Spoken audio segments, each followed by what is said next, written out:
In the Batman Beyond series, Ra's ends up having to face mortality and jump ship when it comes to his body when it becomes so broken that the Lazarus pits can no longer heal him. He decides to take Talia's body for his own. Not content with being in the body of his daughter, a woman, he comes up with a plot to get Bruce's old body, which he then plans to make young again using the Lazarus pits. This plan involves Ra's posing as Talia in order to seduce an elderly Bruce Wayne, making him believe that Talia has found the secret to youth and wants to share it with Bruce so they can be together. Aw, how sweet. This plan also ends up involving Ra's and Talia's body though making out with Bruce, which was not something that Bruce signed up for, especially when he finds out, wait a minute, so when I was kissing Talia, I was kissing her dad? Ew. What? What? So crazy. Number 9. Losing his fortune. While we haven't explored the full ramifications of this blow yet, it's likely going to end up being a doozy. Everything that Batman has become was all because of his fortune, and over the years and Tynion's run, he's also become more and more reliable on his utility belt and his fancy gadgets. Batman might just be a man, but his billions have backed him up time and time again, acting as a stand-in often for his lack of superpowers. So what happens when Batman loses all that? In Joker War, Batman was targeted by the Joker and his new number 1, Punchline. He lost his money and for a while his sanity thanks to Punchline's specially formulated Joker venom. TM. This made it hard for Batman to regain control of Gotham, but not impossible. In the end, he realized he needed help and reached out to the Bat family, who helped him regain the city. After Joker was defeated, Bruce decided to let Lucius Fox keep the money as a consolation and a reward for all the years of hard work, as well as, some payment for his time being tortured at the hands of Punchline and the Joker, which was pretty terrible. Honestly, Lucius, you deserve that money. Lucius accepted this offer but told Bruce he wanted no more part of helping him with Batman. Lucius Fox was opting out of that crazy world, so if Bruce wanted to continue, he was on his own. No millions and none of Fox's fancy tech. It'll be interesting to see how much this sets Batman back and how he fights to overcome this challenge. Before we move on, just a quick reminder to click that like and smash that subscribe if you haven't already. Go on, do it, and let me welcome you to the top 10 nerd family! Welcome, welcome, welcome, confetti balloons. Number 8. Bane breaks Batman. This is a pretty terrible one, and yet it's not even the worst point, especially considering Batman did eventually heal and return from this. In Nightfall, we see Batman faced with multiple villains in one night. He's run down and tired, which is when Bane strikes, attempting to take Gotham from the Bat. In an iconic and devastatingly memorable moment, Bane breaks Batman's back, ultimately destroying him. Fortunately, Bruce would recover and return as Batman, but he would need someone to take over for a time. That someone ended up being Azrael Jean-Paul Valley, and passing that mantle on would also lead to some other problems later on for Bats. Number 7. Assaulted by Talia al Ghul. Talia al Ghul may love Batman, but she definitely has a messed up way of showing it. When Damian was conceived, it was not really out of love. Talia actually assaulted Bruce, drugging him and sleeping with him in order to get the child she so desired. All in all, it's really messed up. What's even more strange is it seems like the story of Damian's existence could have been inspired by Son of the Demon, where Talia and Bruce consummate their marriage consensually and Talia reveals she is with child. She later fakes a miscarriage to keep Batman focused on fighting the bad guys and avoid distracting him, but in truth has the child in secret and gives it up for adoption, realizing she and Batman can never truly be together. This story, while still messed up and awful considering Bruce, never knows of his son's fate and it's kept a secret, is still less disturbing than the one we got for Damian Wayne. Drugging and assaulting someone is very much not okay. No, no, no. Don't do it. It's terrible. Number 6. Death of his fiancée. For those who aren't aware, there was a time that Batman was engaged. In fact, there have been multiple occasions where Batman was engaged and married. For our purposes here though, I'm talking about when Bruce Wayne became engaged to his old flame, Silver St. Cloud. Silver has been a Gotham socialite who had a passionate romance that initially ended when Silver learned of the fact that Bruce Wayne was actually Batman. She loved Bruce but couldn't stand the thought of losing losing him. Years later, she returned to Gotham and ended up falling back in love with both Bruce Wayne and Batman, breaking off her current engagement to a US senator. Her and Bruce were engaged, and he was even thinking of retiring from the Batman mantle to pursue a normal life with Silver and settle down with her. However, these dreams were cut short when Silver was killed by Automatopoeia, who was posing as Batman's new ally at the time, Baphomet, a man that Batman trusted so much that he even revealed his secret identity to him and welcomed him into the Batcave. Big mistake, Bruce. No wonder Batman has trust issues, jeez. Number 5. Failed Barbara Gordon. One of the hardest failings for Batman was when Barbara Gordon and her father, Commissioner Gordon, were successfully targeted by the Joker. Caught unawares, Babs found herself shot through the spine and paralyzed as a result of the attack. She was assaulted and tormented by the Joker, who took pictures of her in pain and undressed for the purpose of making her father insane. This all happened in Killing Joke, and though not all of the events of that story are canon, Babs' pain and becoming paralyzed were made canon. Batman has always felt awful for what happened to Barbara, has never really blamed her, and if anything, himself feels more guilty for the fact that he wasn't able to protect her. Number 4. Death of Jason Todd. The loss of Jason Todd hit Batman hard, and who is to blame? Those who voted for him to be killed. It's your fault. Well, actually, it might not be your fault. You might have not been alive, or you may have not voted. Anyways, some people don't even believe the vote was real still, that it's all a conspiracy. And yet, I digress. Why this was so hard for Batman was because Jason Todd, of course, was both his ward and his Robin. Though the two had a falling out previously, Batman ended up teaming up with Todd once more to help him find his birth mother. Although they found her, it was revealed that she was involved in a plot with the Joker, which ended up resulting in both her and Jason's death. Batman would never forgive himself for what happened to Jason, and when Jason returned from death, it was made evident that Jason likely wouldn't ever be able to fully forgive Batman either. He's like, I died because of you, because you didn't save me. Which, you didn't save him, so I guess sort of fair. Number 3. Death of his parents. Obviously, one of the worst things to happen to Bruce Wayne happened early in his life and would have to be the death of his parents. Without them dying, he wouldn't be the man he is today, for better or for worse.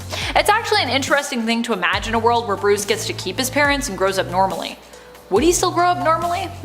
I wonder. The death of his parents tormented young Bruce so much that it, along with the freak encounter with the Bat, inspired him to become the masked vigilante known as Batman. So in a way, it's this trauma that has led to so much of the other awful experiences that Batman has suffered through, countless physical injuries, as well as mental and emotional turmoil. Not only that, but the loss of his parents has been a trauma that Batman has never healed from and has carried throughout his entire life. Number 2. Death of Alfred. Although his parents' death changed him forever, he was left with at least one father figure to help him carry on, the faithful family butler, Alfred Pennyworth. Alfred served Master Bruce, but also took care of him and raised him, acting as a father to him. Alfred has come in harm's way a few times in the comics, but one of the most devastating blows that both he and Master Bruce had to suffer came when Bane full-on killed Alfred, snapping his neck. Bane was working to break Bruce fully, and this was just another part of his master plan. He even was part of Catwoman kinda leaving him at the altar, which is another terrible thing that happened here. Bane had taken Alfred hostage and told the Bat family to stay away or else.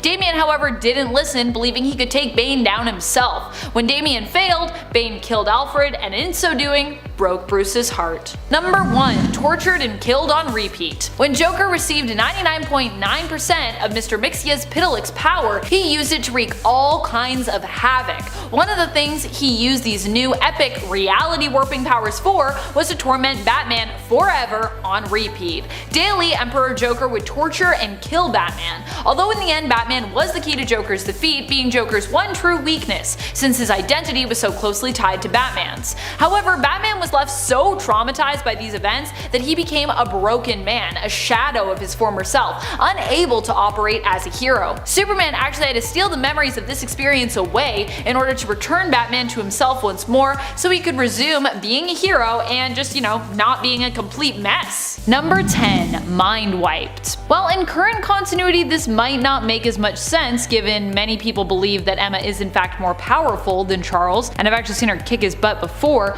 regardless, of your opinions on who would win in a telepathic battle, this happened before Emma was as developed when it came to her skill set. Professor X and Moira McTaggart came to visit Emma when she was working as a dancer at the Hellfire Club. Being Emma, she didn't have any shame in what she was doing and used her powers to get more money out of the gentlemen who came to the club to watch her dance. She tried to use this trick on Charles, who offered a different path for her, a place at his school. When Emma refused his offer, he ultimately decided to wipe her mind of their ever meeting. Whether this was for better or worse remains to be seen. Charles thought it was for the best, but I would argue having your mind wiped against your will is never really a good thing. Number 9 was lied to. I mean, everyone was pretty much lied to about this, but you'd think at least Scott would share his plans with the woman that he loved. He didn't though, because he knew what Emma's answer would be, so rather than open up, he kept his mouth shut and kept it from her. What am I talking about? Cyclops and Wolverine's creation of the X-Force. While Emma is all for moral ambiguity, even X-Force for her and many others was seen as a general bad idea and taking things a little too far. The other thing, of course, was that neither she nor any of the other X-Men were even consulted on this decision, which of course made the whole revelation a lot worse. And before we move on to our number 8 spot, just a quick reminder to give that like a click if you haven't already. Seriously, if you click like, it makes your day better. It is statistically proven. Number 8, choked by Medusa. I mean, this whole event was not necessarily great in my opinion for Emma or the X-Men or the Inhumans. Not a high moment overall. At the very least, just the outfit that Emma is wearing here is something else. Super protective shoulder pads and a giant belt buckle. It's definitely a statement. I'm just not sure it's a good one, especially when I'm used to Emma being such a fashionable character. That belt buckle is the thing that really bothers me in this outfit. Why is the belt buckle so big? It's like as big as her almost her entire midsection. Who made that belt? Is it made for giants? Anyways, it's fine. It just really bothers me when belt buckles are that big. What happened to Emma in Inhumans vs. X-Men that was really so terrible though, was how she ended up getting her butt kicked by Medusa, who used her hair powers to choke Emma. Emma was unable to use her telepathy while in her diamond form, and despite being in her diamond form, actually could have potentially been crushed by Medusa's hair if not for the intervention of Havoc, who saved her here. She was already beginning to break actually under the pressure when he showed up. Whew, that was a close one. You can see a piece of her fall. I don't know what piece that was, but hopefully nothing too valuable. Number 7, betrayed by her lover. For a guy who loves her, Scott sure has a funny way of showing it during Avengers vs. X-Men. Granted, he was not himself here as he was possessed by the Phoenix Force, but it still really sucked. Also, Emma was possessed by the Phoenix Force at the same time, so I feel like he doesn't get that as an excuse for this one. Emma and Scott were the last of the Phoenix Five to be left standing, wielding the immense power of the Phoenix Force. But while Emma was still relatively doing okay and kind of holding her own with all this power, Cyclops had his mind corrupted and was starting to turn dark. Driven mad by the influence of Dark Phoenix, Scott turned on Emma, taking all her power for himself so that he had enough power to do what he believed needed to be done. And then he used that power to kill Professor X, who tried to stop him. Although I don't think Emma would have minded this part terribly, as she kinda does tend to blame Charles for messing Scott up, so she'd probably be like, well, that's what you get for messing Scott up as a kid, which is evident later as well when she telepathically kicks Charles's butt, and I love that fight.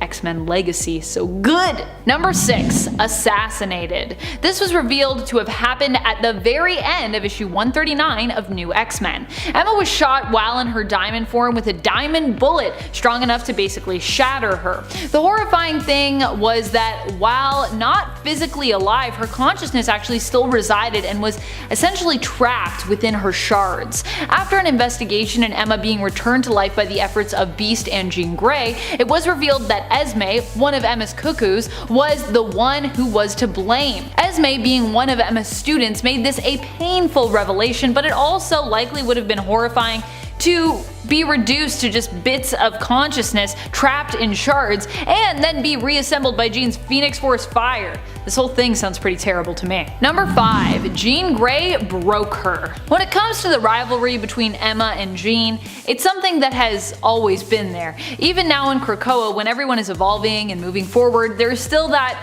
spark of competition between the two women, even though now it's at least more of a respectful one than one of pure hatred or distaste. released. Back when Emma, however, had a psychic affair with Scott, who is Jean's husband at the time, the two were literally like fire and ice with one another, complete opposites and true enemies. The revelation that Emma and Scott were having an affair behind Jean's back caused Jean to completely go off the handle. She brutally, telepathically attacked Emma while trying to get to the bottom of what happened between her and Scott in Hong Kong, making her relive some of her worst traumas to mentally torture Emma, and in the end leaving her broken. Emma was left seeing herself as shallow, spiteful, and manipulative, believing, like Jean, that she was completely in the wrong and losing her sense of confidence and her own high self-esteem. Messing with Jean's relationship left Emma not just burned by her fire, but scorched.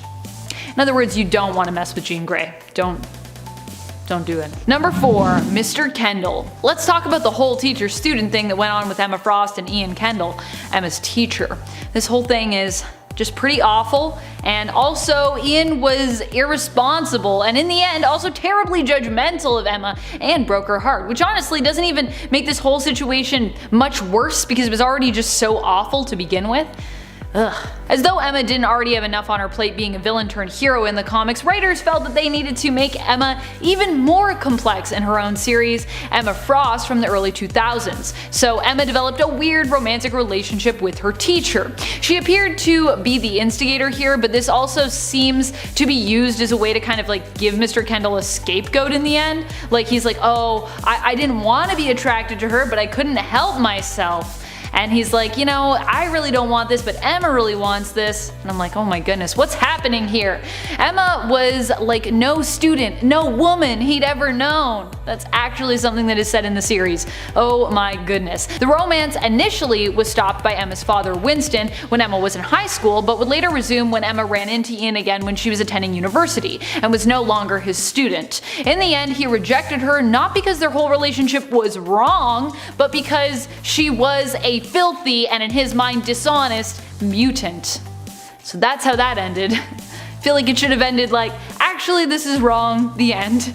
But no. Number 3. Attack on her school. As Emma became more of a teacher in the comics, she at one point got a school of her own. She ran the school alongside Banshee Sean Cassidy. Her school not only contained mutants, but at one point also operated as a school for non-powered children as well. Emma did her best to keep the peace and, for the most part, was pretty successful until her sister Adrienne showed up and rocked her world. Adrienne had her own plans for Emma and the school. She terrorized both students and her sister when she planted bombs in the school and threatened to blow everyone sky high, attempting to murder many of the students there. Emma managed to fight off Adrienne while students Sink and Banshee handled the bombs, but in the end it cost Sink his life. He sacrificed himself to save human students when the last bomb couldn't be stopped, which also meant part of the school was blown apart as well. Number 2. Punished for having powers. When Emma's parents found out she had powers, rather than accept their daughter or even run in fear of her, they refused to acknowledge that any of it was truly real and decided instead to deal with the problem as if it were any other problem that children from wealthy families such as Emma's suffered. They decided to send Emma to an asylum, but not one really bent on rehabilitating its patients. Her parents referred to it as the clinic. There Emma was doped up and sedated, and it was also implied that the guards took advantage of her vulnerability as well while she was there. Eventually, Emma found a way to reach into the minds of her captors there and was able to manipulate them into helping her escape. Number 1. Her team was killed. If there is anything that Emma cherishes and loves the most, it is her students. There is nothing she wouldn't do to protect them, and honestly, in any reality where Emma has become a mother, we've seen just how fiercely loyal and protective she can be when it comes to her own children. The same sentiment in the main continuity generally extends to those that she teaches. So one of the worst things that can ever happen to her, and has ever happened to her, is to see those who put faith in her, those who she helped to grow and teach, killed. That's exactly what happened when her students got caught up in a battle involving Sentinels that were teleported right into the middle of a mutant party, which both the Hellions and Emma happened to be at. Emma was left in a coma in the aftermath, and pretty much all of her Hellions were left dead. And also, remember when I was talking about how Jean mentally tortured her? A lot of what Jean tried to use for that was just basically any experiences where Emma had lost students. Basically, dead students are like Emma's worst nightmare and her worst reality. Poor Emma. Number 10. Childhood trauma. You might think Peter has some pretty intense childhood trauma himself, and he does, but he's not alone here. MJ also had a rough childhood. She grew up in a home where her family was constantly forced to move because her dad, a professor, always felt the need to take on new jobs and move to new schools. Maybe because he had an anger problem, or as MJ speculated, because he was looking for some kind of satisfaction that he never really could find. This made it hard for MJ to make new friends, but she forced herself to be even more outgoing and charismatic, entertaining her classmates and making everyone fall in love with her. That classic MJ charm. However, what her friends didn't know was at home she and her sister Gail and her mom were suffering. Her father mistreated them and even at one point attacked Gail in front of Mary Jane. Eventually, her mother left her father, but I don't think MJ ever really healed from her trauma, instead choosing to use her love of performing as a creative outlet and a means of escape. Number 9. Losing her mom. Not only did Mary Jane have a difficult life growing up, but she also lost her mother at a young age, after her father had disappeared from her life, and right around the time her sister had her husband walk out on her, while she was pregnant with their last child. Oh my goodness. The death of her mom took a toll on MJ and served as a wake-up call. Feeling her mother and her sister had both wasted their lives, giving up on their passions to become mothers, she left her sister, moving in with her Aunt Anna in Brooklyn, and decided to pursue her own dreams of becoming a professional actress. And before we move on to our next spot, just a quick little reminder to give that like a little click. It really helps us out on the channel, and thank you so much if you've already done so. Number 8. Killed by love. This one only ranks lower because it is technically from an alternate future, but it's still pretty terrible. In Spider-Man Reign, Mary Jane dies young after getting cancer, which despite it also being implied with her mom to run in her family in terms of her medical history, it is in this case caused by her closeness to Peter Parker himself and all his radioactive fluids. In the end, Peter's radioactivity is the one to blame for Mary Jane's death, and she lives on in his memories, haunting him. We also need to acknowledge how unkind, senile old Peter is to ghost memory MJ, because that is also very much a thing in Spider-Man Reign. In typical Peter fashion, he seems to almost take out his own feelings of guilt on her ghost, having more than a few outbursts that are directed at MJ's non-existent self. Number 7. Suffered Peter Parker's hostility.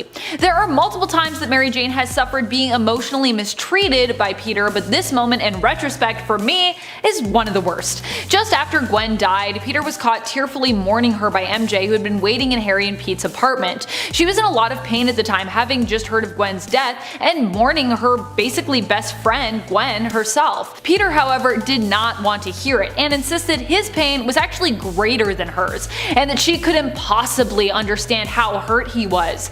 Wow, what a cruel and immature way to respond. Like, I know Peter was hurting, but ouch! MJ did not deserve this. He also goes on to say, "Don't make me laugh, Mary Jane. You wouldn't be sorry if your own mother died." Whew! This stings quite a bit given what we now know of MJ's past, that Mary Jane's mother did die, and that it was extremely painful for her. Granted, Peter might not have known this yet, in fact I'm pretty sure he didn't in terms of continuity, but still, ouch! I'm sure when he found out about that later, he thought back to those words and was like, oh, I was pretty terrible, that was bad. I hope he apologized to her later. Number 6. Fan hate. The fan hate that we see by some is actually seen as being created somewhat by Marvel's hate for her character, depending on who we talk to. So what's really going on here? Why do people hate MJ? Well, there are Spider-Man fans who blame Mary Jane almost exclusively for Gwen's death. Not like a conspiracy theory like, Mary Jane was secretly the Green Goblin or anything weird like that. It's more just that MJ basically caused Gwen to be killed because writers wanted MJ and Peter to be together, and many fans actually would have rather that he stayed with Gwen, who they think is a more suitable fit. So the way they see it, if MJ wasn't around, Gwen would still be around today. Then there are those who criticize her fancy-free lifestyle and just how she's kinda all about having fun. People didn't think that she was serious enough, though really with the context of her history, it's kinda hard to see how people felt this was a problem. That's kinda just part of Mary Jane's characterization, and it makes sense if you know her history. Then there are those who feel she simply isn't well enough written, that she's basically an underdeveloped character without really much depth. Regardless, Regardless, there is a lot of hate that gets thrown MJ's way that I think in most cases is very undeserved. Let me know what you folks think of this hate in the comments. Number 5. Had her marriage retconned. While this is pretty bad, her relationship with Peter Parker hasn't been all that great, which is why I'm ranking this one so low. Given all that MJ has gone through during her marriage, it might be better honestly if it never happened. Although I'm sure Mary Jane's love of Peter would prevent her from ever agreeing with me. Because yeah, that love is pretty strong, Tiger. Mary Jane and Peter's marriage was the price that Spider-Man was asked to pay Mephisto in exchange for his help in saving Aunt May's life. Rather than let his elderly Aunt May pass away, Peter agreed. Which is pretty crazy considering, Aunt May's really old, so like, you could've just maybe let her go, but I guess not. And if you're wondering why he didn't ask other people for help here, who are superheroes, magic users, scientists, and or doctors, there's some people I'm sure that are all of those things, he actually did ask them for help, and apparently no one else could help him. This was a truly terrible comics moment, but it happened and it resulted in Peter's and Mary Jane's lives forever being changed. Number 4. Thought dead, then kidnapped. Mary Jane was on a flight to a shoot when the plane exploded and she was presumed dead. For over a year in comics, MJ was simply a ghost haunting Peter, who truly believed that she was actually gone. In reality, Mary Jane had been kidnapped by a mutant stalker who was obsessed with her and with becoming Spider-Man himself, known only as Stalker. It was revealed that this villain was a mutant who planned to use their telepathic powers to, in essence, become Peter and take over his life. Mary Jane was kept locked away and kidnapped by this villain for months before Spider-Man finally came to rescue her. In the end, she and Peter got away after she managed to knock out her captor using a chair to basically hit Spidey, which, because Stalker was psychically linked to him, hurt him more than it did Peter, who obviously is much more resilient, I'm sure, than Stalker. The whole thing, I feel like, should have really taken more of a toll on just about everyone involved, but hey, comics, so I feel like we never really talk about it again. Number 3. Terrorized by Venom. One of the moments that caused a lot of grief and trauma for MJ took place when she was completely terrified by Venom's appearance and presence. Not only was MJ left almost broken by the experience, almost perpetually and severely afraid of the villain, but this wouldn't be the last that she'd see of Venom either. Venom has not only terrified MJ in the main continuity, but he has also done so in alternate universes too, where he has targeted both her and other members of Peter's and generally also MJ's family together.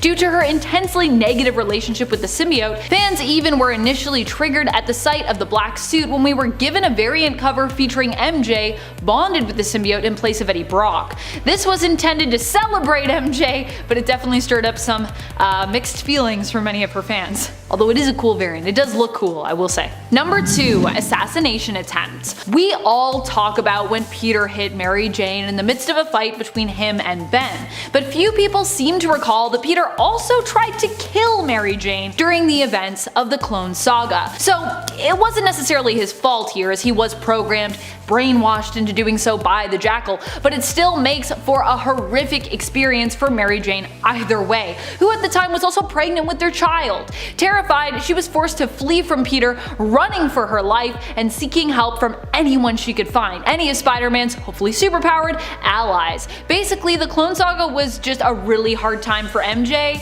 and pretty much everyone else. It was just a hard time. Number 1. Baby was taken. One of the worst things to ever happen to MJ was when she was tricked into believing that her and Peter's baby was born stillborn. Mary Jane had a complicated and challenging pregnancy, and it was even implied that her baby would be born with powers, or develop them over time, possibly even being born a mutant. While out at a restaurant, Allison Mongrain, working for Norman Osborn, slipped something into Mary Jane's food, which resulted in her going into labor. She was then told the baby that she gave birth to was actually stillborn, when in reality the baby was not dead but lived and was kidnapped by Mongrain and delivered to Osborn, who paid her to take the baby away to Europe, never to be seen or heard from again. It's later suggested the child perished, but there isn't really much explanation as to why Osborn did this, especially so secretly, without MJ and Peter really ever learning of what truly happened till much, much later. It more feels like this was part of an unresolved plot that someone was writing,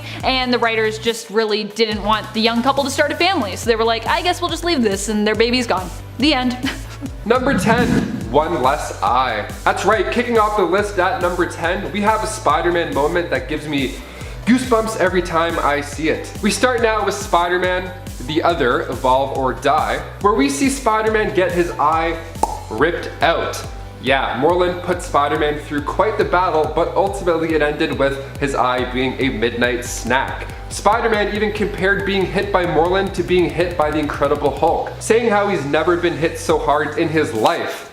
He has no idea it's about to get so much worse. And before we continue, if you guys haven't done so already, please make sure to go ahead and give us a like, because it helps us out a bunch here at the studio. It's this one. Thanks a lot. Okay, now back to Peter Parker's awful life. Number 9, Man Spider. We've all wished at some point or another that we could have Spider-Man's powers. I mean, the wall crawling alone I would take. So useful. But what if you got more than you bargained for power-wise? Well, in Spider-Man Disassembled, we see this in a pretty gross way. Peter starts to become an actual spider, starting with growing an extra set of peepers. Yeah, so that's disgusting.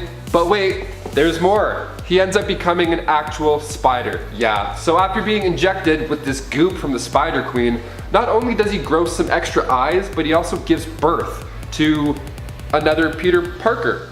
Yeah, you heard me correctly. So out comes Peter, and he's the same Peter Parker as before, but a little stronger, with maybe a hint of PTSD sprinkled in there. But that's not particularly new to Peter. Bonus points to Peter also for attending a wedding with the 2 extra eyes and not being noticed. Gotta love Star Trek themed weddings. Get away with everything. Number 8.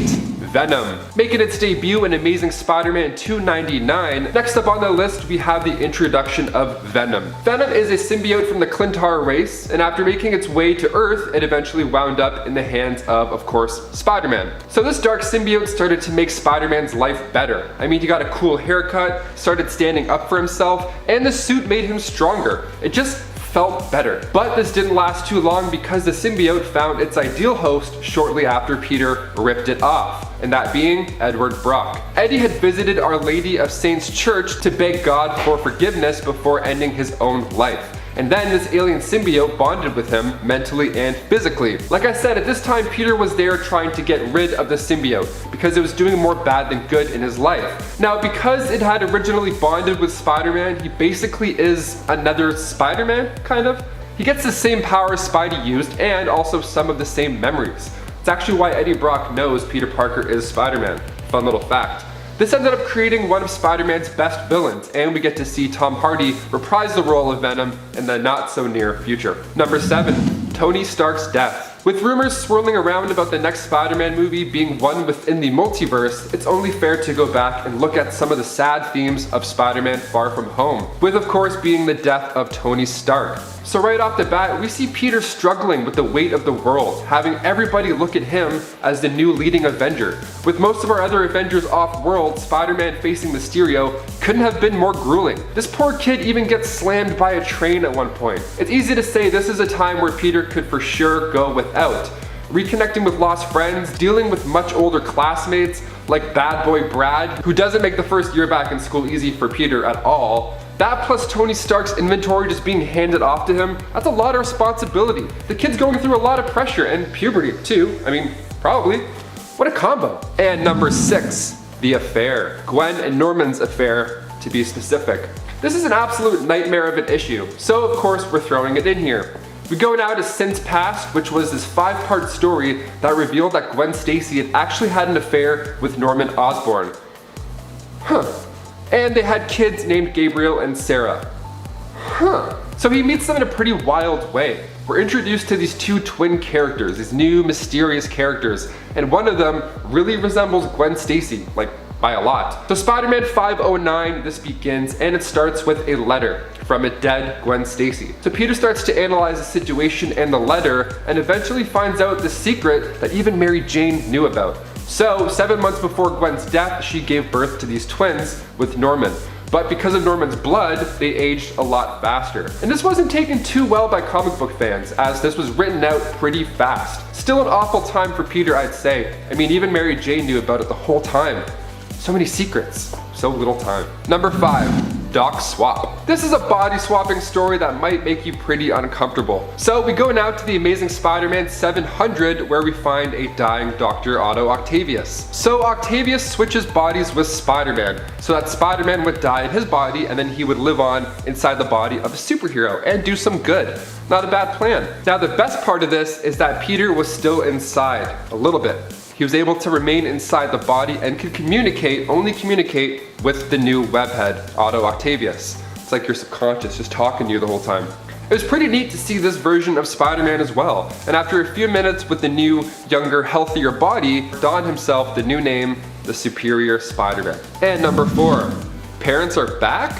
Yeah, this one's pretty neat. So right off the cover of this, we see the text, "The most cataclysmic events of Spider-Man's life begins in this issue." And that's probably enough to pull you into the issue. I mean, come on. So we find out that Peter's parents have returned from the dead. So in the Amazing Spider-Man issue 365, we meet them again. Peter comes home and Aunt May's like, hey, I'm here with our new guests. And Peter's like, oh, new guests, those are always fun. Are those my parents? Yes, Peter's parents had returned from the dead. Well, rather they had never died to begin with. Let me explain. So they went on to explain how they were alive and working for Red Skull in secret for years. Only it was later revealed that they were evil androids the whole time. So his robo-parents were actually collecting some intel about Peter to give back to Chameleon. Chameleon created these fake parents for Green Goblin. So many lies. Just a web of lies. Spider-Man web of lies. Now we get it. And number 3. Gwen Stacy's death. This one left average moviegoers stunned in theaters when The Amazing Spider-Man 2 hit the big screen. We finally see the death of Gwen Stacy, and it's beautiful. So of course this comes from the comics, specifically in issue 121 of The Amazing Spider-Man. The Green Goblin ends up dropping her off the Brooklyn Bridge, and although Peter has his trusty webs, sometimes the angle just doesn't quite work out, and Gwen's neck ended up snapping from the momentum. So this happened in the movie as well, and Eagle Eye fans could spot the clock tower in The Amazing Spider-Man 2 striking 12:10, which references issue 121. And the way the web shot out like a hand too, I mean, really? Right in the heart. This scene's amazing. I mean, of course it's really sad, but the music, the way it's shot, really drives this part home. I mean, it's sad that this scene was one of the last ones we got from Andrew Garfield's Spider-Man run. Sure, the movies weren't as good as the new installments, but it would have been nice to see where this Spider-Man went after this dark moment. Would have been pretty dark. We'll never know. I mean, maybe multiverse stuff. We'll see. And number 2, identity not so secret. If you stuck around until the very end of Spider-Man Far From Home, you were treated to a pretty sweet teaser. So of course we see J.K. Simmons reprise his role of J. Jonah Jameson in what starts out as a pretty comical scene. Now of course we're happy to see him back in this Spider-Man universe, but he comes bearing bad news. He ends up showing leaked footage from the final battle with Mysterio, and in the footage we see him shout out Spider-Man by his secret identity, Peter Parker, and a nice little photo to go along with it too. Now this isn't the first time this has happened. Back in the comics before the Civil War storyline, Peter takes a page out of Tony's book and reveals his secret identity to the world. And after that, things go south quite fast, including a hired gun setting his aim on Aunt May. And finally, number 1, you guessed it, Uncle Ben's death. Of course we have to include this in the list and save it for last. We had to sit through this in theaters like numerous times. And that's for good reason. One of the biggest moments of Peter Parker's life was when his Uncle Ben died. Now, after letting a thug out of his sights, that thug ended up being the one to take his uncle's life. So not only did Peter of course feel saddened by this very close loss, especially not having parents to begin with, but he was responsible for letting this guy get away. He honestly let it happen, and then in Amazing Fantasy issue 15, we see it all unfold. So after a police officer asks Spider-Man why he let the crook get in an elevator and make a break for it, Spider-Man responds with, "Sorry pal, that's your job. I'm through being pushed around by anyone. From now on, I just look out for number 1, and that means me." And cut to bam. Number 10, Batman lost all of his money. In the early days of the Joker War crossover, Joker stole all of Batman's money, an estimated $100 billion. In the process of stealing all Bruce Wayne's money, Joker also brought to light some issues with Batman's bookkeeping, specifically some problems with offshore accounts and dummy corporations, just extra cash he was stashing for Batman stuff, but he can't really tell the world that. Later on in the story, it's revealed that Lucius Fox is basically now in control of Wayne Enterprises, and the company's board even tries to remove Bruce from the company. Totally not a good idea. A similar thing happened in Spider-Man 2 with Oscorp, and the result was Green Goblin. I suppose these guys don't know about that though, because that was in the Marvel Universe. Whether you like the creative decision to mess with Batman's financial situation or not, you gotta admit it's definitely one of the worst things that could happen to a hero. And before we move on here, guys, don't forget to go ahead and give us a thumbs up because it helps us out so much in the studio. You guys are the best. Thank you so much for giving that little tap tap of love. And we'll get on with the list now. Number 9, Spider-Man's identity revealed. If you stuck around until the very end of Spider-Man Far From Home, which you should have if you know any better, you were treated to a lovely little sweet teaser where we see J. Jonah Jameson returned by the amazing J.K. Simmons, but he's coming bearing bad news. He's like this TMZ conspiracy character, more of how he is in the Spider-Man games. He's a bit more hardcore than what we've already seen. And he reveals footage of Mysterio where we see him give a nice little shout out to Spider-Man, this time by his real name, with a cute little pic of Tom Holland to go along with it. Now, this isn't the first time Spider-Man's identity has been revealed out in the public. It actually happens quite a bit. But one notable time from the comics was in the Civil War storyline when Peter is convinced by Tony to reveal his secret identity to support the Superhuman Registration Act, resulting in Aunt May getting shot. Yeah, that's what happens when your biggest, baddest villains learn your last name. You get a lot of trouble coming your way. That's why we do our secret names on the internet. Number 8, the Hulk, last man on Earth. In Hulk: The End, a one-shot from 2002, we see the Hulk as the last man alive at the end of the Earth. That's definitely gotta be one of the worst things that could happen to anybody, superhero or not. We see Banner wandering the post-apocalyptic wasteland, being followed by a vidbot that records his every move as Banner or as the Hulk. It's super bleak and depressing, watching an old and frail Bruce Banner watch the green sunset every evening and wander the desert. He reviews the vidbot after each transformation, and in one really gruesome part of the story, we see Hulk after having battled a giant swarm of flying cockroaches all melted away, and he's regenerating, but his skin and innards are all melted away and stuff. It's disgusting. Basically, the Hulk is getting attacked by these swarms of bugs that just eat his flesh until they're satisfied. This horrible experience is also pretty much the only thing left for the Hulk to fight against. The story sort of centers around this, with this inner conflict of Bruce Banner wanting to die, but the Hulk just won't let him and can't help wanting to fight.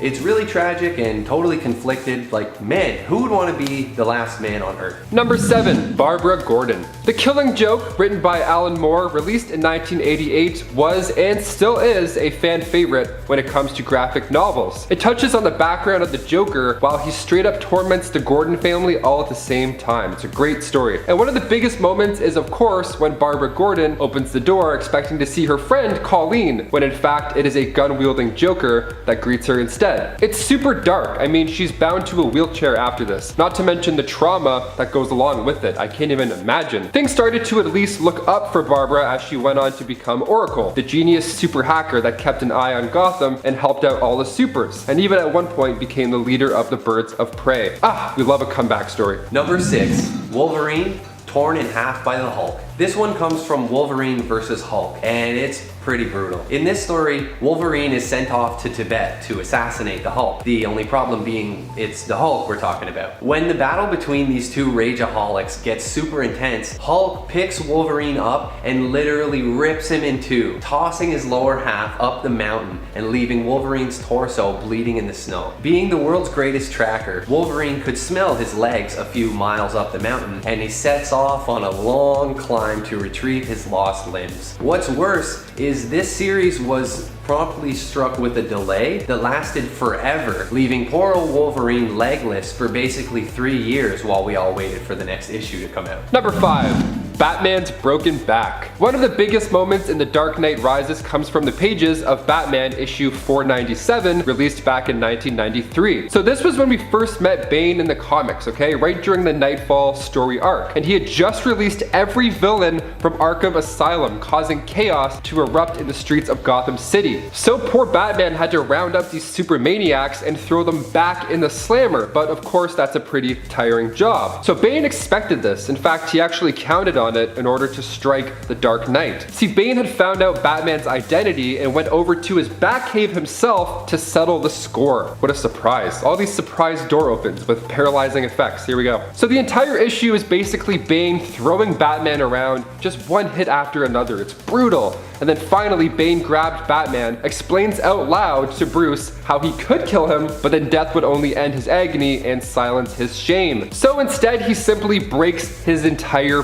back. And that's the last page of the issue. That's what they leave you on. You do this, and then you just see barcodes, and you're like, no way, no way. Number 4, Spider-Man, a passenger in his own body. In the Superior Spider-Man, Peter's body is taken over by Dr. Octopus. Otto indeed does make for a superior Spider-Man, but he's definitely more cold, calculated, and bitter than good old Pete. The awful thing about this is Peter Parker is still alive somewhere inside of the body and can do nothing but watch as Otto dates his girlfriend MJ, builds up his company Parker Industries, and even alienates him from his friends with his new attitude and negative banter. Pete has to bear witness to it all, trapped in his own body, watching the course of his life go off in a new direction. Luckily, it's all kind of retconned and straightened out in the end, but man, definitely a troublesome time for Spidey. Number 3, Tim Drake's torture. Batman Beyond: Return of the Joker animated film created by Tim and Paul Dini. We see the Joker and Harley kidnap Robin, okay? They kidnap him, they scoop him up off the streets while Tim was out one night patrolling the streets by himself, of course, as most heroes do, and then he sees a lady in trouble. This was of course the bait, and Tim sadly took it. It was all a setup, and it worked. So the Joker then trapped him and took him to Arkham Asylum, where he tortured him. I mean, the Joker straight up tortured him for 2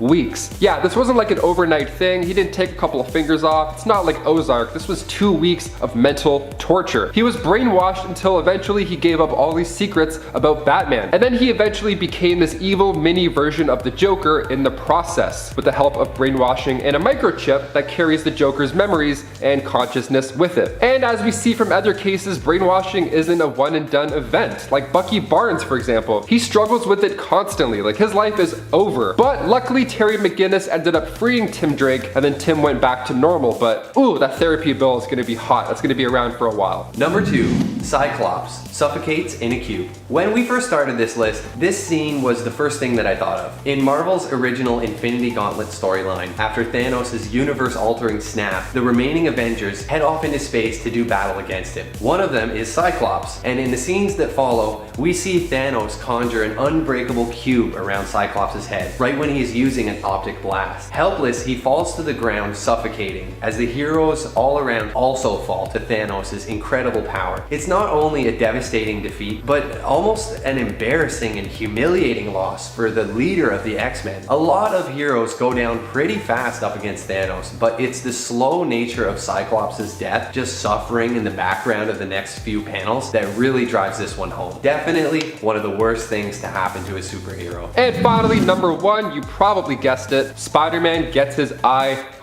eaten. Okay, so this is perhaps one of the worst things that I can imagine. Like, I've seen Saw, I've seen all those movies. This is close. This is definitely close. Every time something happens with eyeballs, I always get goosebumps all over my shit. Okay, so in the Spider-Man storyline, The Other, Evolve or Die, we see Spider-Man go toe-to-toe with Morlun, and he gets his ass kicked. It gets so hard that Spider-Man actually breaks his knuckles while he's fighting. That's how intense this battle is. Okay, so things quickly go from bad to worse when Morlun decides to grab Spidey's left eye and pull it right out. No, he didn't, Spider-Man says. Oh, yes, he did, my friend. He pulled his eyeball out, and then to make us feel even more sick, Morlun eats it, even commenting how delicious it was. What a lovely meal. Nutritious and delicious, I must say. Don't forget to tip your server. Number 10, beat up by Batman. Superman isn't the kind of guy who takes a beating lying down.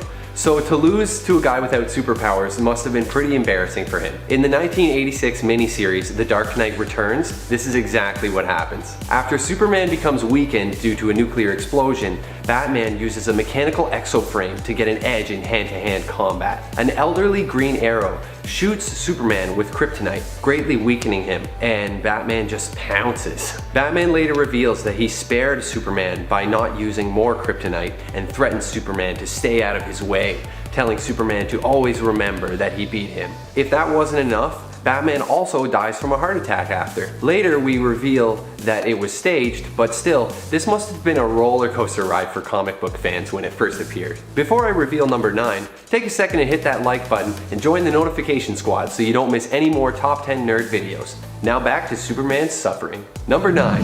His home planet exploded. As you probably already know, Superman is an alien from the planet Krypton, sent off in a capsule that spared him as his home planet exploded into smithereens. It's definitely gotta be one of the worst things that's happened to him. I mean, not only is his home planet gone, and he becomes a space orphan at like the youngest possible age, right after birth, but because of this, he also believes for a long time that he's the last surviving member of his race. Of course, we do meet other Kryptonians throughout Superman's story, but I can't imagine what it must have been like for him, wondering what once was. He never even got to see what the planet he came from was like in its prime. It's a tragedy for sure, but it's also one of the details that makes Superman seem so noble and self-sacrificing. Earth is his home now, and we're happy to have him. Number 8. He almost made a sex tape? In 1986, scripting for Superman comics was taken over by a writer named John Byrne. He made some pretty good changes, including keeping Superman's parents alive, removing the Fortress of Solitude, and removing some of the more cheesy stuff, making Superman more outgoing and heroic. More proactive, if you will. Anyway, he also made some really weird changes, like creating a villain named Sleaze. Yeah, that's right, Sleaze. He's a perverted alien, shunned from his home planet of Apokolips and stranded here on Earth. Hoping to save some money and build an army, he mentally influences Superman into almost making a sex tape with his fellow superhero, Big Barda. And it almost happens too, but luckily her husband, Mr. Miracle, arrives and he just shuts the whole thing down. It's the kind of story that leaves you stunned. Honestly, I couldn't believe what I was reading, but I guess when you're the oldest superhero around, you're gonna get into some weird storylines eventually. It's worth noting that Sleaze was a notoriously unpopular villain and eventually dies in an explosion. Number 7. Beat himself up over Lois Lane's death. When you experience tragedy, it's important that you don't blame yourself for what happened. However, in the Infinite Crisis storyline, Superman has a really hard time with this. After hearing a scream from over in Earth 2 and flying there, Superman found that Earth's version of Superman standing over the body of Earth 2 Lois Lane, who had just died. Our Superman lashes out, blaming the other Superman for her death, and the two engage in a massive epic fight all across Metropolis. Man, it's bad enough causing all this collateral damage fighting a supervillain, but who foots the bill for the fight when it's Superman in each corner? The fight is eventually stopped when Wonder Woman shows up and she grabs Superman with her lasso. She helps Superman see that it's really Lex Luthor that's been pulling the strings behind the scenes. Number 6. Had an identity crisis. In the Superman Grounded storyline, Superman is 700 issues deep, and he feels like he's lost touch with humanity. Seriously, it's issue number 700. The solution? He decides to walk across the country on foot and get back to his roots as a hero, helping people with their everyday problems. He passes through Detroit and fixes the employment crisis, repairing factories with alien technology, and in Chicago he rescues a young boy from an abusive father and tries to reinforce that powers are not required to be a hero. He later meets the new Wonder Woman and has lunch with the Flash in Colorado. It's an emotionally grounded story with plenty of the kind of moralizing that comics are known for. He eventually comes to the conclusion that his Superman identity is unnecessary and he could do more operating in secret. But later, he overcomes his depression and embraces his legacy, creating the Superman Squad, embodying the values of truth, justice, and the American way. Number 5. Brainiac killed his Earth dad. Superman has a seriously lengthy history. In Action Comics number 867, Superman discovers a Brainiac drone outside of the Daily Planet and discovers that Brainiac is still somewhere out there. and all the previous encounters with him were actually just one of Brainiac's probes. Superman flies all over the galaxy, seeking Brainiac to try to track him down, and during the search, he's eventually captured and taken aboard Brainiac's ship. As Superman comes to, he learns how Brainiac has been traveling the galaxy, shrinking civilians down and bottling them. He plans to bottle the Earth, but with the help of Supergirl, Brainiac is soon defeated. He has one last trick up his sleeve, however. He learns where Superman's parents live by reading his mind while he's unconscious and launches a missile at the Kent family farm. Luckily, nobody dies in the explosion, but Jonathan Kent actually has a heart attack soon after, and we later see Superman at the funeral, devastated. Number 4. Got replaced by these 4 losers. When Superman died, DC Comics saw an opportunity and created 4 new Supermen, and it was weird. The 4 new characters were based on variations of Superman's slogans: the Man of Steel, the Man of Tomorrow, the Metropolis Kid, and the Last Son of Krypton. The Man of Steel and the Kid, however, are the only ones who actually become heroes, and after some time, the original Superman returns from beyond the grave, and he has to defeat Cyborg Superman and a lethal alien Superman. It must have been really bizarre for comic fans at the time, but imagine how Superman must have felt being replaced 4 times over. Thankfully, he eventually returns to remind the city what a real Superman can do. Number 3. Killed fighting Doomsday. The death of Superman was an epic comic book event in 1993 and even received coverage in the mainstream media. Superman meets his fate at the hands of Doomsday. Doomsday is a rampaging, seemingly mindless monster, a muscular humanoid with bones protruding from his skin. The epic battle causes massive destruction across Metropolis, epically featured in the comic in large splash pages. The creators wanted to show that Superman was not actually invincible and that kryptonite was not his only weakness. This was an epic event. Writers had to sign non-disclosure agreements to keep Superman's death a secret, and Superman comics were delayed for 3 months to help push the illusion that Superman really was dead. Yes, it seems dying is one of the worst things to happen to Superman as a person, but as a character, it likely made him more popular than ever, as in the comics, Superman's death is only the beginning of a much larger story, and he makes a huge comeback. Number 2. Killed a pregnant Lois Lane. In an alternate reality, as part of the Injustice storyline, Superman suffers a real tragedy. After the Joker uses a fear toxin on Superman, he gets all whacked out and he believes he's fighting Doomsday, and he does what Superman does and takes him off up into space to kill him. The fear toxin wears off and Superman sees that it's actually Lois Lane, floating dead in the void of space along with their unborn child. If that wasn't bad enough, Joker has also remotely linked a bomb to Lois's heartbeat, and as soon as it stops beating, the bomb explodes, destroying Metropolis. This makes Superman go buck wild, and he breaks his vow to never kill, punching his arm through Joker's chest and killing him instantly. Now this was an alternate universe, but it's still one of the lowest points for Superman. And now, number 1. He died. Again. Zack Snyder's Batman vs Superman was controversial for many reasons, including Superman's death. Superman is feared and revered by the city for his godlike power, and Batman has a vision that makes him realize he better do something about it before Superman becomes too powerful. Batman nearly kills Superman using a kryptonite spear, but after hearing Superman tell him to save Martha, Batman realizes Superman isn't really a threat and he heads out to save Martha. While he's doing this, Superman confronts Luthor, who unleashes the monstrous Doomsday to fight for him. Batman and Superman fight against Doomsday together, but they're totally outmatched as Doomsday can absorb and redirect energy. Realizing that they shared Kryptonian DNA, Superman grabs the spear and stabs Doomsday with it, but not before being impaled on one of Doomsday's bony spikes and dying. Later, we see Batman reveal his plan to form the Justice League, and as the film ends, we see the dirt on Superman's grave begin to levitate. You just can't keep a good guy down. Number 10, he became the fattest man on Earth. This bizarre storyline is from 1960, and in it, the evil Gorilla Grodd has transferred his consciousness into human form to confront the Flash. He shoots Flash with a radiation gun that causes his body to absorb excess moisture from the air, making Barry swell up like a water balloon to an alarming and uncomfortable looking size. Not only that, Grodd also erases his memories and sells him to a heartless sideshow owner who puts Barry on display and charges people to come and see the fattest man alive. I can only imagine how cringy it would be to try and read this story today day and take it seriously. We get to see a deeply depressed Barry, exploited, embarrassed, and dejected, with little kids pointing and laughing at him. Thankfully, he does eventually recover his memory and his figure. Hey guys, if you like these videos and you want to see more, be sure to take a second and hit that like button. Number 9. His face was disfigured. Not everything on this list is cosmetic, but we'll get into the more emotional suffering later.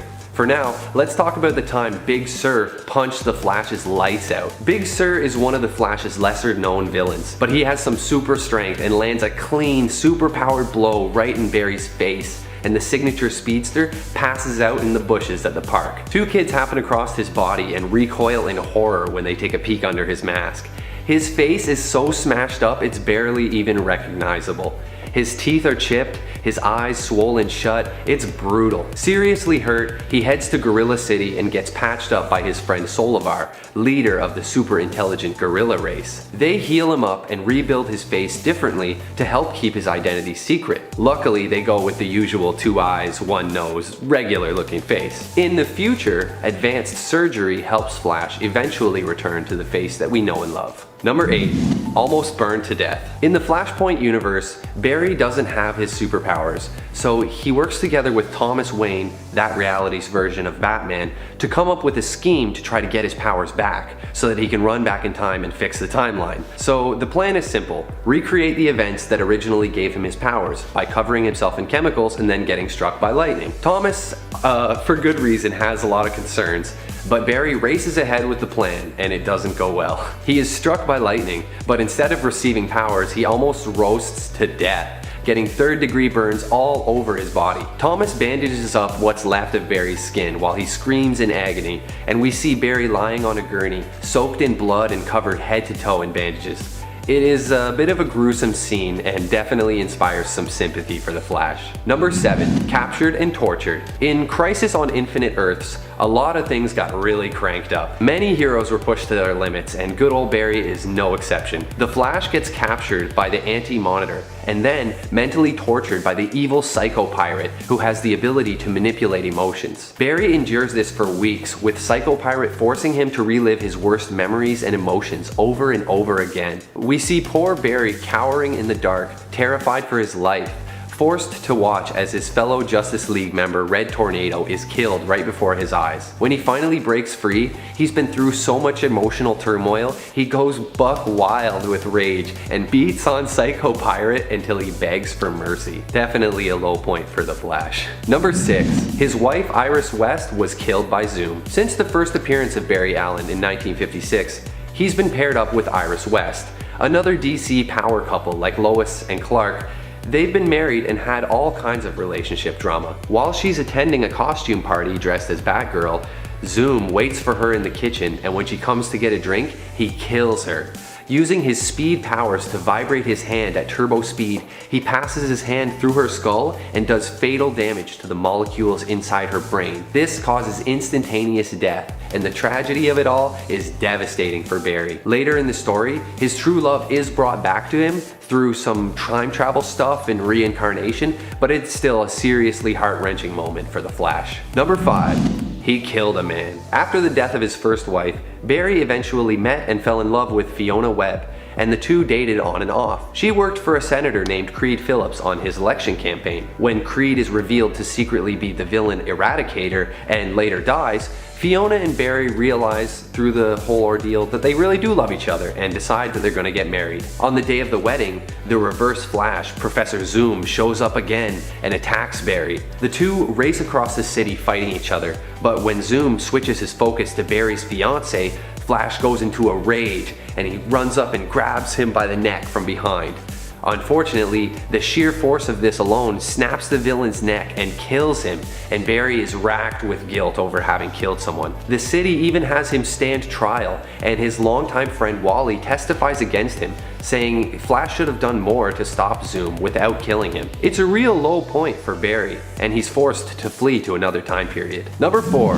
His nephew Wally died. If suffering all this physical and emotional pain wasn't bad enough, Barry has also seen the death of his beloved nephew Wally West. Wally and his aunt are driving, racing to stop Iris's brother from killing the Flash. They end up getting in a car crash on the way and not wearing seatbelts, The results of the crash are pretty brutal. Iris is left permanently paralyzed and Wally is thrown from the vehicle. Barry arrives to see Wally's lifeless body on the road and Iris being loaded into an ambulance. Flash blames himself for not being able to stop the accident, and the death of Wally sends him into a dark period of sadness and guilt. Number 3, parents dead. Things weren't always this way. Maybe it was the success of Superman or Batman stories, but either way, when DC rewrote the Flash's backstory in Rebirth, they gave him the old cliche tragic past. In this new version of his history, his mother Nora is brutally murdered when he's a child.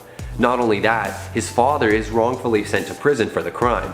And if that wasn't bad enough, his father dies in prison before he can be proved innocent, and the Flash goes through it all alone. It's only later in life that he learns it was the Reverse Flash, Professor Zoom, that murdered Nora and framed his father Henry for the crime to ruin Barry's life. Ironically, the plan backfires, and these events lead to Barry becoming a forensic scientist for the police and then later becoming the hero known as the Flash. Number 2, returns to the past and allows his mother's death. Alright, we've seen a lot of stuff. How could it possibly be worse? Well, one time, Barry woke up in an alternate reality where his mother is still alive. In the Flashpoint universe, his mother is alive and his father was never framed for murder. It sounds great and Barry gets a nice touching reunion, but there's actually a bunch of other stuff in this universe that's different too. Like Bruce Wayne was killed instead of his parents. On top of that, in this universe, Wonder Woman and Aquaman have basically caused a huge war in Europe, causing massive destruction and devastation. Barry decides he needs to reset the timeline, even though it means losing his mother again. Barry does do the heroic thing in the end and sacrifices his own happiness to put everything back to normal. Number 1, sacrificed himself to save the multiverse. In the crossover event Crisis on Infinite Earths, Barry makes the ultimate sacrifice, his own life. The Anti-Monitor has constructed a giant antimatter cannon to destroy the various Earths, and Barry does what he has to do to stop it. He runs against the antimatter to destroy the weapon, running so fast he's going back through time, reliving his memories as his body disintegrates. The pain becomes so intense at one point that he cries out for help with nobody to hear him. He reminds himself that there is always hope, and he keeps pushing even as his body is breaking down completely. He leaves us with a final message that we must save the world, and Barry Allen dies a hero. This version of him anyways. Number 10, Robin the Vampire. Ever since I saw The Little Vampire with Jonathan Lipnicki, the Stuart Little kid, Wow, it's great to be a vampire. We want to become humans, not eat them for dinner. I've wanted to low-key be a vampire like every single day, whatever. But what if I told you that Robin turned into a vampire and it was all because of Batman? Yeah, we look now into the Batman and Robin Dracula trilogy, where Dick Grayson has become obsessed with killing Batman after he murdered his parents. Because, you know, the whole vampire thing. So he finds this Batman, literally half man, half bat, and he finds his crypt, and he just can't bring himself to kill Batman. He just can't do it. He's too much of a good person in there. So then Batman turns him into a vampire. Hey, if you can't beat him, join him. And before we go to number 9, if you guys could go ahead and toss this video a thumbs up down there, it would be great. It helps our channel out a lot. I'm in a closet right now. Like the video, it'll just do all good. It'll do wonders. Now back to this crazy list. Number 9, Bat Slapped. Okay, I'm gonna start this list off mostly with Dick's origin because it's quite crucial in some of these choices that he makes down the road, further on in this list. You kind of need to know that first. Following the tragic events of the Flying Graysons, Dick had to be sent away to a horrible juvenile service system due to the fact that social services were full. This wasn't an ideal home for a young child. He was beaten up by other kids, and it was just not a place you want to be, to say the least. So it didn't take long for him to try and, of course, make a break for it. So during this getaway, he came across Batman, who talked to Dick and promised him that he wouldn't be there much longer in that horrible living situation. This turned out to be very true, seeing as shortly after he had a foster parent named Mr. Wayne, who says they both have a lot in common. So his luck's turned around, how amazing. So Batman is also the same guy who kicked him out of said new home in World's Finest issue 153.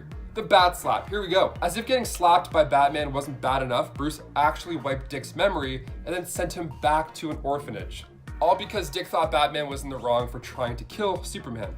So next time you want to remind Batman that killing is, you know, still a bad thing, you might just get slapped across the face for it. So be careful. Tread lightly, Boy Wonder. Even if it's an imagination story, you're still gonna get slapped. Number 8, Dick Grayson got fired. If you've ever been fired from a job, first of all, it happens. Grab a milkshake on the way home, reflect a little, brush it off, you'll be all right. But that's, you know, getting fired by Batman? that's an L. You've taken a big L. But if you get fired by Batman, like, you can't even put that on a resume. That's just a huge empty spot. You can't tell anyone. Says here you did nothing for like 6 years. This is war, Dick. Robin is my second, my lieutenant. Anything less than total devotion to the cause is simply wasting my time. I'll say it again, you're fired. Oof, okay, Batman said that to me, my soul would crush. Every night I'd hear those words over and over in my head. Well, it all happens in Nightwing year 1. Bruce finds out that Dick has been working part-time for the Teen Titans, so he delivers that line. Fires him, because he's not totally committed. I mean, that's fair, but also, I mean, I know Batman's got his system going on, but like, that's a pretty good route that he's on. I mean, luckily Dick went on to become Nightwing, and the two of them work it out eventually as time goes on. But I feel like we could have salvaged lots of time and heartache for this poor kid. Number 7, fought by Robin? Robin fighting another Robin. Things are bound to get a little messy. Following Infinite Crisis, Brothers in Blood is a Nightwing storyline that's part of the 1 year later event. So Dick Grayson moves to New York and then he sees there's a Nightwing there. That's suspicious. And he's taking care of criminals, but only in a much more brutal way. I mean, like, much, much darker. So who is this? What's going on here? Well, the suited up Dick Grayson is then approached by the crazier Nightwing, who turns out to be none other than, you guessed it, Jason Todd. So of course they fight and Dick Grayson is knocked off the building. And with Jason Todd, of course, bragging the whole time of how he's the best fighter ever and how the city loves him so much more in the way he's doing things, you know, with shooting and stabbing people rather than slapping some handcuffs on them. So the pair ended up fighting again after this, and Jason Todd won again. They ended up teaming together, but falling off a building and fighting each other was a bad day for not only one Robin, but both of them. I also love how Jason suited up in an old costume to just deliver the point even harder.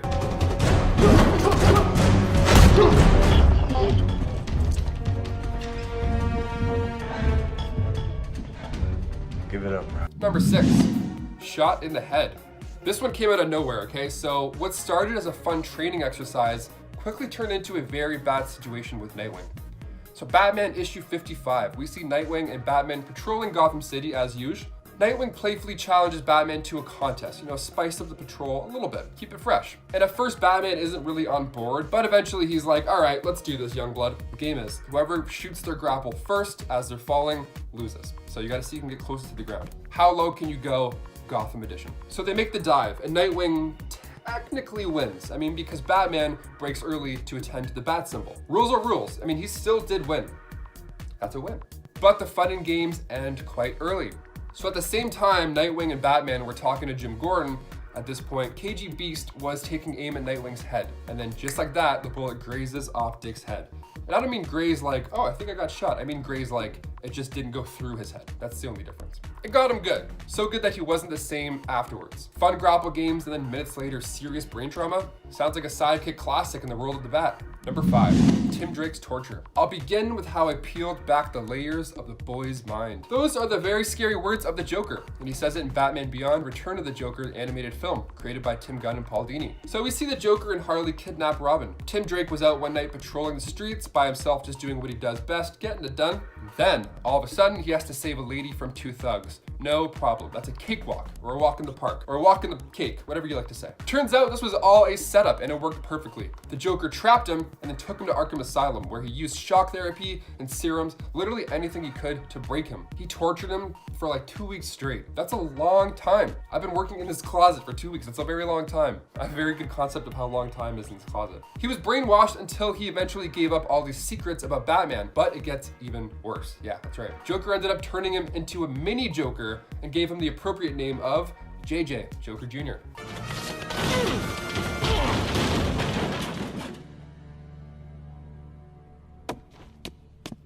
You've lost, Batman. Number 4, Stephanie Brown's death. So when Tim's father found out about his part-time gig as Robin, he was forced to retire. Meanwhile, Stephanie also broke it off with Tim Drake because she thought that he'd been sneaking around behind her back. She saw him talking to a girl at a locker and she was like, something looks weird here. A little bit of too much hip movements in the conversation. So she needed something else to focus on in her time. So she made a homemade Robin suit and snuck into the Batcave and demanded that Batman would make her the new Robin and train her. I like it. She's committed. Let's do it. So Batman's like, all right. He's like, yeah, let's do it. Let's party. So cut to several months of training, a new costume upgrade that matched the same design as Tim's costume. She's now rolling with B-Man. And the two worked well together. I mean, for a little while, because, you know, that's how these things go. Then she disobeyed orders on a couple of missions and was promptly also fired. No more suit. Get out of here. beat it. Just like that. This guy's ruthless. Now, this is where things, again, go from bad to worse. So because of this, Stephanie felt like she had to prove herself to Batman. Everybody's gotta prove themselves and do crazy shit. So she took one of his plans for the Gotham underworld and tried to step up. This unfortunately led to the events of Batman War Games, where Stephanie was captured by Black Mask, she was tortured, and then sadly she died in a hospital with a regretful and failed Bruce Wayne by her side. Leslie Tompkins sure didn't help either. It was actually revealed that she had withheld a medical treatment that could have saved Stephanie. So in an attempt to make Bruce see the violence that he'd caused and hang up the mantle, she didn't give it to her. So dark. DC is so dark. She's like, you know what? I'm gonna let her die to teach you a lesson, because you haven't learned any lessons with death. You know? Yeah, you know, because Batman hasn't learned any lessons by people dying, for sure. He needed that lesson. He has no idea what that's like. Number 3, Damian Wayne's death. The 5th Robin in this list of Robins, Damian Wayne. Damian Wayne, he is the son of Batman and Talia al Ghul, which means he's now heir to both Batman, crime-fighting superhero, and also Ra's al Ghul's family, a not crime-fighting team. They're kind of the worst. That's a wild parent-teacher conference to have right there, first of all. So he worked alongside Dick Grayson, who at this point had replaced Batman.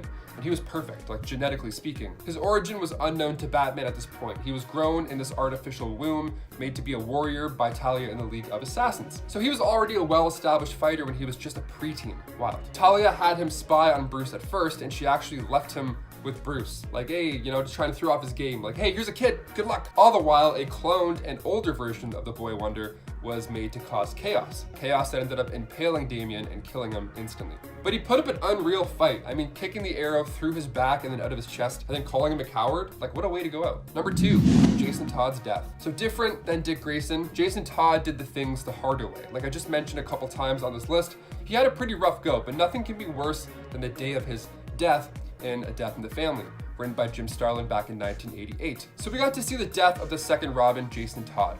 So for starters, this was a choice that readers had to make back in the day. Yeah, you could straight up call a number and vote for if you wanted this dude to die. So hats off, you guys did it. Awesome, great work. Do you feel good? You should feel good. So Batman had actually asked Barbara Gordon to come out of retirement to keep an eye on him during a couple of missions. But she saw this side of him, this dark, brutal, angry kid, and she warned Batman, rightfully so. So Jason was tracking this lead to find his real birth mother, who was actually being blackmailed by the Joker this whole time. And of course, to get his sticky hands on Robin. Yeah, the Joker had escaped Arkham Asylum and Batman tracked him to Lebanon, where Jason was as well at the same time during his scavenger hunt for his mother. The Joker got his hands on Jason Todd and beat him to death. It's brutal. And then after the Joker's done, he even calls the site a bit messy. So he leaves Jason to die, and of course he sets off a bomb afterwards, just for good luck. Batman arrives far too late after the bomb had gone off, and he held the Boy Wonder's body in his arms, and it's one of the most iconic things you'll see on the cover of any comic book. So afterwards, he comes back as Red Hood to find that he's been replaced after his death by Tim Drake. Now it makes sense. So Batman considers this one of his greatest failures, not properly training Jason as Robin, and I agree. Number 1, Memory Lane. You know it's almost just as bad as being beaten to death and then blown up? It's gotta suck when you gotta go back there or just relive it again. Surprise, here's trauma. Remember this? This takes place in Batman and Robin issue 20. Batman and the Red Hood. So at this point, Jason and Batman are on the way to becoming closer again. The relationship is going well. It's on the up and up. So they head to a foreign country to fight crime. Sounds like another day for the duo. Then upon arrival, Jason Todd realizes that this is Ethiopia, the same place Joker dished out that beating I just talked about. Batman wants Jason to dig into his memories and see if anything comes back, anything that may lead to his resurrection, in order for Bruce to do the same for Damian Wayne. That's brutal. Hey, remember any of this? Any tips? Jason, of course, doesn't react too well at all, and then the two end up splitting again, after, of course, a brutal fight.